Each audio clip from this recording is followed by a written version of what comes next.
dan KD 3.4. Sebelum memasuki materi lebih dalam, kita harus mengetahui kompetensi dasar dari materi teks pidato persuasif ini.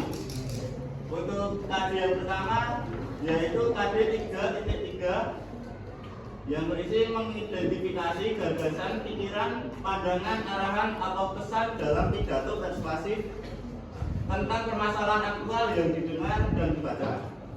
Lalu yang kedua yaitu KD 3.4 yaitu menyimpulkan gagasan, pikiran, pandangan, arahan, atau pesan dalam pidato yang di dalamnya lingkungan hidup, kondisi sosial, atau keragaman budaya yang didengar atau dibaca.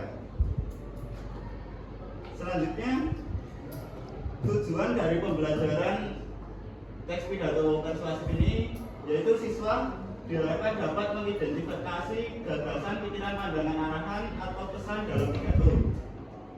Yang kedua, siswa dapat menjelaskan gagasan, pikiran, pandangan, arahan, atau pesan dalam pidato. Dan yang ketiga, siswa dapat menyimpulkan gagasan, pikiran, arahan, atau pesan dalam pidato. Tadi ada yang sudah jawab ya apa itu pidato? Coba diulangi apa itu pidato?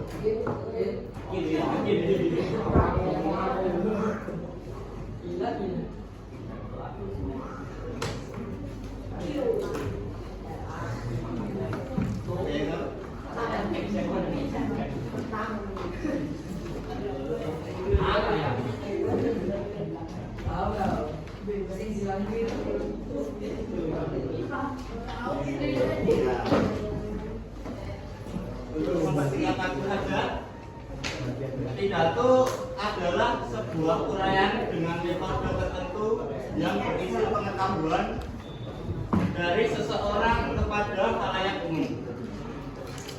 Jadi pidato itu merupakan sebuah ujaran yang bertujuan untuk menyampaikan apa yang ingin kita sampaikan kepada khalayak umum. Jenis pidato berdasarkan tujuannya dibagi menjadi 3. Yang pertama, pidato informatif, pidato persuasif, dan pidato rekreatif. Nah, di sini pada pertemuan kali ini kita akan membahas yaitu pidato persuasif ya. Pidato persuasif adalah pidato yang bertujuan untuk meyakinkan pembaca atau pendengar dengan menyajikan argumen-argumen dari sudut pandang si pembaca. Di sini ada yang tahu kalau dalam pidato itu pembaca pidato itu disebut apa? Nah, benar orator itu. Dalam pidato itu yang membacakan pidato itu disebut orator. Sebagai contoh yang terkenal itu presiden pertama kita yaitu Soekarno yang menyampaikan pidatonya itu dengan lantang dan tegas di khalayak umumnya itu, yang membuat para pendengarnya itu menjadi bisa mengikuti beliau gitu.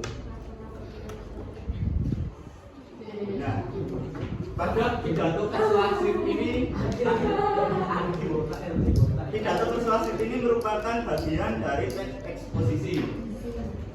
Teks eksposisi digunakan untuk meyakinkan pembaca atau pendengar dengan menyajikan argumen dari satu sudut pandang.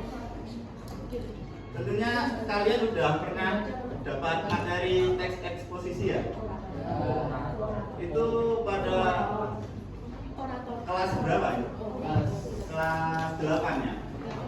Kelas 8. Pastinya kalian sudah bisa mengetahui lah apa itu teks eksposisi. Nah, saya sedikit mengingatkan lagi terdapat 3 tipe berbeda pada teks eksposisi. Yang pertama, eksposisi yang mengubah sikap orang atau mengubah pandangan orang tentang suatu hal. Tulisan yang persuasif ini dapat kita temui pada editorial surat kabar, pidato politik atau kampanye, media cetak, teks informasi, sama pidato. Yang kedua, eksposisi yang dapat dimanfaatkan untuk mempromosikan dan menjual barang, jasa, dan aktivitas. Misalnya penggunaan bahasa persuasif pada iklan dan poster, slogan yang memikat. Contohnya kalimat 10 langkah memiliki tubuh indah. Itu yang biasanya kita dengar pada iklan-iklan yang ada di TV, di berita manapun lah, di YouTube atau dimanapun. Itu yang ketiga, eksposisi yang dapat digunakan untuk membela suatu kasus. Misalnya selamatkan terumbu karang sekarang.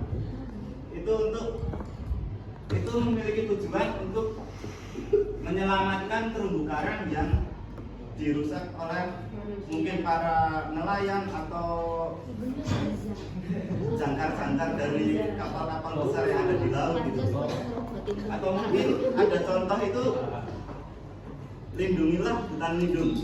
Itu bertujuan untuk melindungi hutan-hutan yang iya benar, agar tidak terjadi pemanasan global gitu misalnya ya. Eksposisi persuasif memiliki satu sudut pandang yang didukung oleh argumen logis dan bukti. Itu dia 3 tipe berbeda eksposisi.